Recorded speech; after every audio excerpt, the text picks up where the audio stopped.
Senior జర్నలిస్టుల్లో ఒకరైన కొమ్మినేని శ్రీనివాసరావు గారిని arrest చేశారనే వార్త చూసి నేను ఆశ్చర్యపోయాను. సుమారు 40 సంవత్సరాల నుంచి ఇంకా పైనుంచి జర్నలిజంలో ఉన్న సీనియర్ ఆయన. నేను ఈనాడులో జర్నలిస్ట్గా పనిచేసిన టైంకి మాకు చాలా సీనియర్గా ఉండేవారు. ఆ తర్వాత చాలా మీడియా సంస్థల్లో పనిచేశారు. ఇప్పుడు సాక్షిలో పనిచేస్తున్నారు. చిత్రం ఏంటంటే, ఒక డిబేట్ నిర్వహించిన జర్నలిస్ట్ని, యాంకర్ని బహుశా అరెస్ట్ చేయడం అనేది ఈ రాష్ట్రంలోనే మొదటిసారి అయి ఉండొచ్చు, దేశంలో కూడా మొదటిసారినేమో అని అనుకుంటున్నా. డిబేట్లు చేసినప్పుడు కొంతమంది గెస్టులను పిలుస్తారు, విశ్లేషకులు లేకపోతే విషయ పరిజ్ఞానం ఉన్నవాళ్ళు, రకరకాల వాక్స్లో ఉన్న వాళ్ళందరినీ పిలిచి కూర్చోబెట్టి మాట్లాడిస్తారు. అందులో ఏమైనా తప్పులు దొర్లితే అది యాంకర్కి ఎలా సంబంధం అర్థం కాదు. ఆయన ఈ షో నిర్వహించారు కాబట్టి అని చెప్పి ఆయన మీద ఎస్సీ ఎస్టీ కేసు నమోదు చేసినట్టు చూశాను. ఇంతకన్నా దిగజారుడుతనం ఈ ప్రభుత్వానికి ఉంటుందా? అంటే ఎటు పోతున్నాం అసలు? ఏ సాంప్రదాయాలకి, ఏ ఆనవాయితీలకి మీరు తెరతీస్తున్నారు? ఎటు తీసుకెళ్దాం అనుకుంటున్నారు? మీకు అధికారం ఇచ్చింది దేనికోసం? కేవలం కక్ష సాధింపుల కోసం, మీ సొంత ఎజెండాలని అమలు చేసుకోవడం కోసం ఇచ్చారా? మేము సూటిగా అడుగుతున్నాం. ఏడాది కాలంలో మీరు ఏ ఒక్క వర్గానైనా వదిలేశారా? రాజకీయ నాయకుల్ని, మీకు పడని రాజకీయవేత్తల్ని, ఇంతకుముందు పదవుల్లో ఉన్న వాళ్ళని నిర్లజ్జగా అరెస్ట్ చేస్తున్నారు, తప్పుడు కేసులు పెడుతున్నారు అనేది బహిరంగంగా తెలిసినా మీరేమీ కొంచెం కూడా సంకోచం లేకుండా అరెస్ట్ చేస్తున్నారు. First time in the history ఆంధ్రప్రదేశ్లో ఐపీఎస్ అధికారులను అరెస్ట్ చేశారు. First time in the history ఇప్పుడు జర్నలిస్టులను కూడా అరెస్ట్ చేస్తున్నారు. అంటే ఏం చెప్పాలనుకుంటున్నారు మీరు? భయపెట్టి, గొంతు నొక్కి, మాకు వ్యతిరేకంగా ఎవరు ఉండకూడదనే ఒక ఆలోచనని మీరు చాలా బలంగా తీసుకెళ్దామనే కదా. కానీ మేమేమంటున్నామంటే, అన్ని వర్గాలని మీరు అణిచేసినా కూడా ప్రజల గొంతుకుని మీరు అణిచేయలేరు. ఇది పౌర సమాజంలో మనం బతుకుతున్నాం. ఈ సమాజంలో రకరకాల భావ వ్యక్తీకరణలు ఉంటాయి. మీరు ఇదే కరెక్ట్ అయితే గతంలో చాలా ఛానల్స్లో జరిగిన డిబేట్లలో గౌరవ మాజీ ముఖ్యమంత్రి జగన్మోహన్ రెడ్డి గారిని, వారి సతీమణి గారిని ఎన్ని రకాలుగా మీరు దూషించారు? అదే కాకుండా వైఎస్ఆర్ పార్టీలో ఉన్న నాయకుల గురించి ఎంత తప్పుడుగా మీరు మాట్లాడిన సందర్భాలు ఉన్నాయి.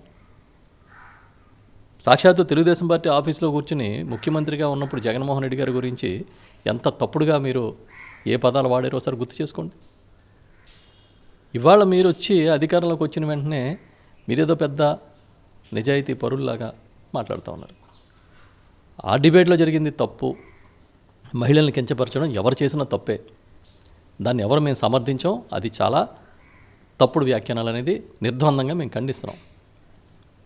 ఇదే విషయాన్ని ఇప్పటికే వైఎస్ఆర్ పార్టీ ఖండించింది, సాక్షి యాజమాన్యం ఖండించింది. అయినా సరే మీరు ఆ సాక్షి షో నిర్వహిస్తున్న జర్నలిస్ట్ని మీరు ఇప్పుడు అరెస్ట్ చేశారు. అంటే కేఎస్ఆర్ మీద, కొమ్మినేని శ్రీనివాసరావు గారి మీద మీకు కక్ష, లేకపోతే జగన్ గారి మీద కక్ష, లేకపోతే వైఎస్ఆర్ పార్టీకి అండగా ఉన్న సాక్షి మీద మీరు కక్ష చూపిస్తున్నారా?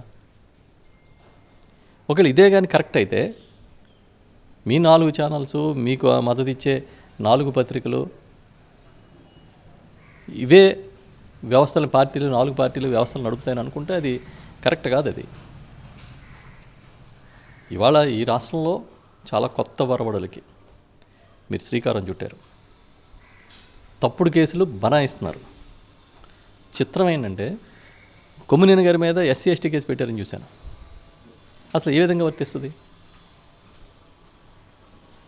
ఒక 70 సంవత్సరాల జర్నలిస్ట్, ఇప్పటికి ఆయన మామూలుగా అయితే ఆయన ఏజ్ ప్రకారం ఇప్పుడు రిటైర్ అయిపోయి ఉండాలి.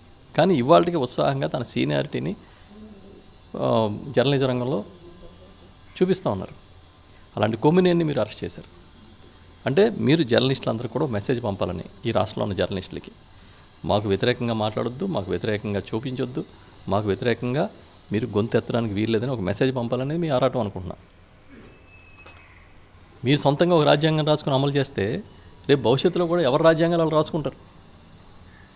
ఇది ఏ రకమైన వరవడికి దారితీస్తుంది, ఏ రకమైన ఆనవాయితీలను సృష్టిస్తుంది, ఏ రకమైన సంస్కృతుల్ని మీరు క్రియేట్ చేశారనేది ఆలోచించుకొని అడుగుతున్నా.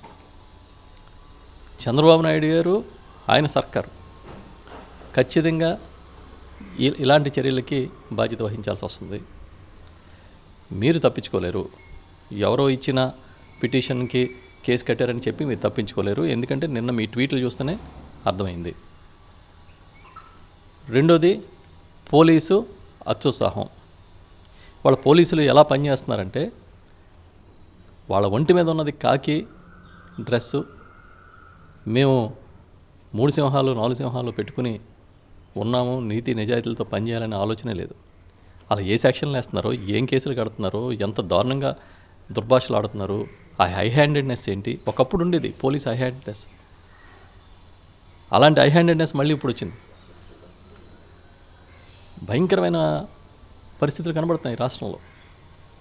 ప్రజాస్వామ్యవాదులందరూ కూడా ముక్తకంఠంతో ఖండించాల్సిన సంఘటనలు ఇవన్నీ. ఇక్కడ వ్యక్తులుగా చూడొద్దు.